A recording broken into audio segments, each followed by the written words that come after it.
Kami dugaan surat suara tercoblos secara ilegal di Malaysia, kita terhubung dengan Pak Hermono, Duta Besar Republik Indonesia untuk Malaysia. Selamat sore Pak Hermono. Selamat sore. Baik Pak Hermono, tim kampanye Paslon menyebutkan bahwa ada dugaan keterlibatan oknum Kedutaan Besar Malaysia.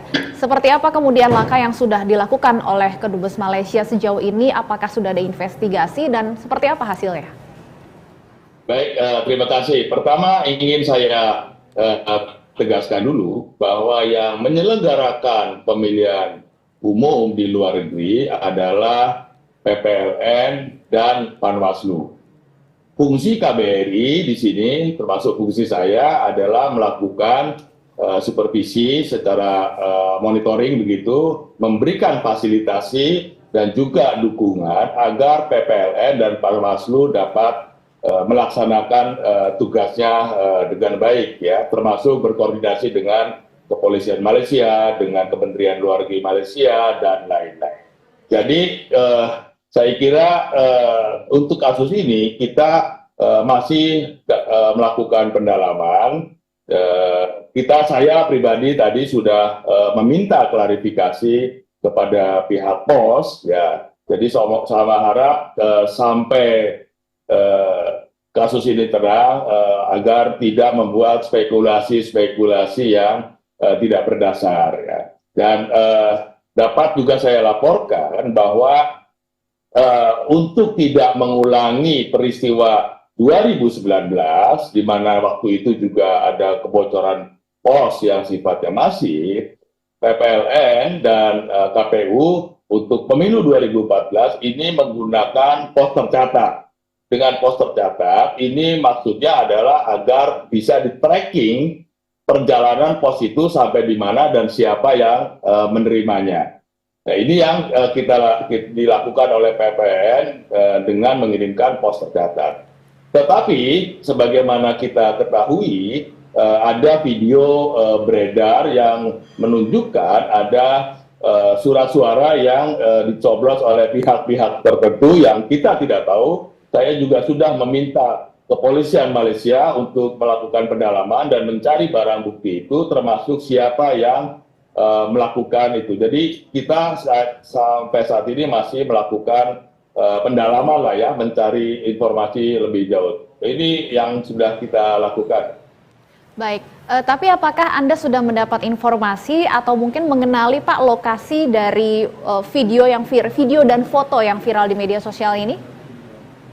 Kita belum tahu, tetapi kita sudah meminta Kepolisian Malaysia untuk melakukan tracking begitu. Dan Kepolisian Malaysia sudah menyanggupi, hanya persoalannya dalam video tersebut QR code itu kurang jelas, sehingga tidak dapat dilakukan scanning gitu, ya, dibaca QR code-nya itu. Nah, ini yang pihak Kepolisian Malaysia sedang mendalami masalah ini. Kalau QR code-nya itu sudah bisa terbaca, maka kita akan dengan mudah dapat mengetahui surat suara itu dikirimkan kepada siapa dan alamatnya siapa. Apakah surat suara itu yang jumlahnya saya tidak tahu berapa itu dikirimkan kepada satu alamat atau ke alamat yang berbeda-beda. Ini yang masih didalami oleh pihak Kepolisian Malaysia, karena kita sendiri tidak memiliki kapasitas untuk melakukan tracking, penentuan lokasi maupun pihak yang melakukan itu. Oke, tapi kalau untuk di Malaysia sendiri, sebenarnya logistik untuk pemilu ini disimpan di mana saja, Pak Hermono?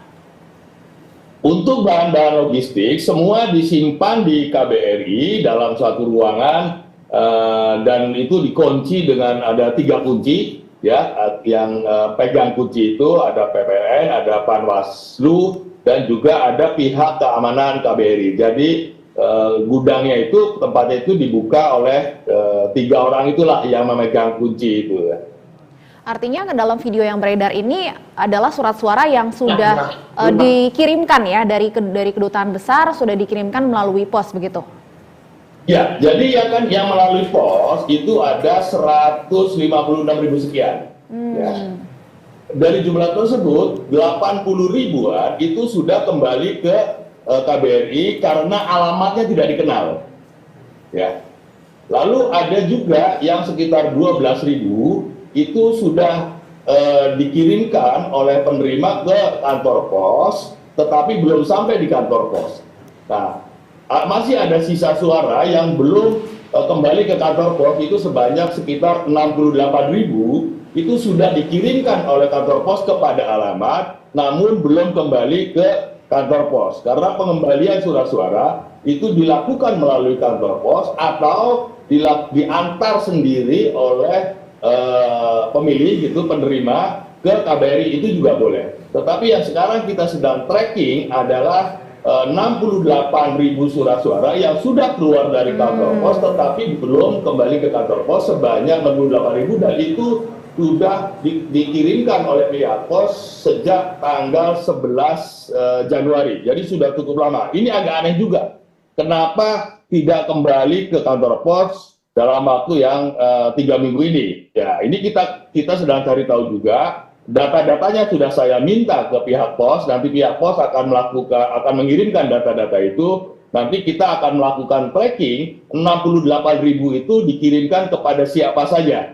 Nah, ini yang sedang kita cari, apakah dikirimkan ke alamat yang mencurigakan. Misalkan kan ada satu alamat bisa 500 atau 300, ini kan yang harus kita dalami. Jadi kita masih men-tracking 68 surat suara itu ada di mana sekarang, dan ini datanya sudah kita minta ke pihak pos.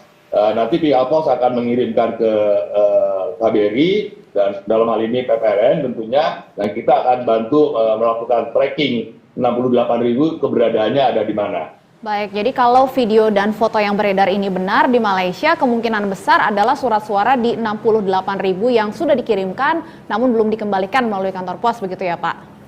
Bisa juga itu, karena kita tidak tahu ya, kita belum mendapatkan QR code-nya. Kalau ada QR code-nya kita bisa baca, maka kita akan tahu surat suara ini dikirim tanggal berapa.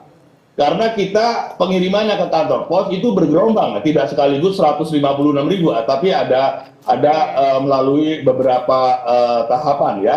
Yang terbesar memang itu 146.000. Nah, kita tidak tahu ini yang beredar ini ikut pengiriman yang gelombang pertama atau ini yang mana. Jadi kalau nanti yang trackingnya itu sudah didapatkan yang 68.000, kita bisa tahu apakah ini termasuk bagian yang 68.000 atau ini bagian dari 3.800 yang sudah sampai di KBRI. Jadi ini yang masih kita dalami. Baik, tapi satu hal terakhir Pak Hermono, pengiriman melalui pos ini langsung ke alamat pemilih ya Pak ya, perorangan?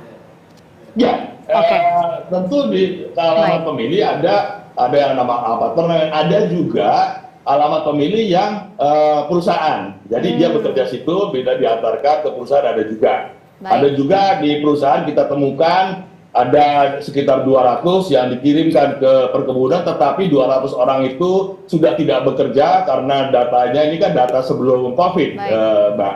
Jadi orangnya sudah pulang, oleh pihak Senderbi itu dikirimkan ke KBRI bahwa memberitahukan bahwa orang-orang ini sudah tidak bekerja di Malaysia lagi atau tidak bekerja di perusahaan tersebut gitu ya. Jadi memang semuanya harus alamat. Nah, tetapi kita sedang dalami apakah alamat itu valid atau tidak. Nanti kalau kita sudah dapatkan datanya dari pihak pos, tentu kita akan mengetahui itu. Baik, kami tunggu hasil investigasi dari Kedubes RI di Malaysia. Terima kasih Pak Hermono, Duta Besar Republik Indonesia untuk Malaysia, sudah bergabung dengan Berita Satu Sore.